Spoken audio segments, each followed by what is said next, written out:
তো এটা ছিল 3 দিনের ভিডিও, যেটা সকালেরগুলো তোমরা দেখেছো কোথায় কোথায় ঘুরেছি। দেন বাড়ি ফিরে আমরা দুপুরে লাঞ্চ করে গিয়েছিলাম ডালি মনেস্ট্রি, যেটা আমাদের হোটেলের একদম অপোজিটেই ছিল। এটাই দার্জিলিংয়ের সবথেকে বড় মনেস্ট্রি, কিন্তু দুর্ভাগ্যবশত এটা আমরা দেখতে পাইনি, কারণ এই মাসটা পুরোটাই ওখানে একটা কিছু ওকেশন বা কিছু চলছিল প্রোগ্রাম, যার জন্য ট্যুরিস্টদের ঢোকা অ্যালাউ ছিল না। দেন আমরা গিয়েছিলাম একটু লোকাল মার্কেটে ঘুরতে। তো আমাদের বাড়ির থেকেই প্ল্যান ছিল যে ওখানে গিয়ে আমরা পর্ক টেস্ট করব।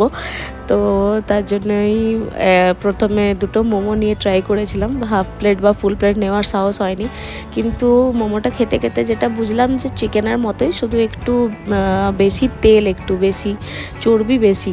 তো নিজেরই হাসি পাচ্ছিল খেতে খেতে যে আমরা শেষ পর্যন্ত শুয়োর খেয়ে নিয়েছি। দেন তারপর আমরা গেলাম একটু মল রোডে গিয়ে আবারও ওই গ্লিনারি থেকে নিয়েছিলাম একটা ডোনেট আর একটা জাপানিজ চিজ কেক। দেন ওখানে খাওয়া দাওয়া করে আমরা বাড়ি ফিরে গেছিলাম, আর হোটেলে ফিরেছিলাম, আর হোটেলে গিয়ে অর্ডার করেছিলাম 1 প্লেট পর্ক চিল্লি। তো রাত্রে এটাই খেয়েছিলাম, এটাও খেতে ঠিকঠাক ছিল, খারাপ না। তো ব্যাস এভাবেই কাটলো আমাদের দার্জিলিংয়ের লাস্ট ডে। তো চলো বাই।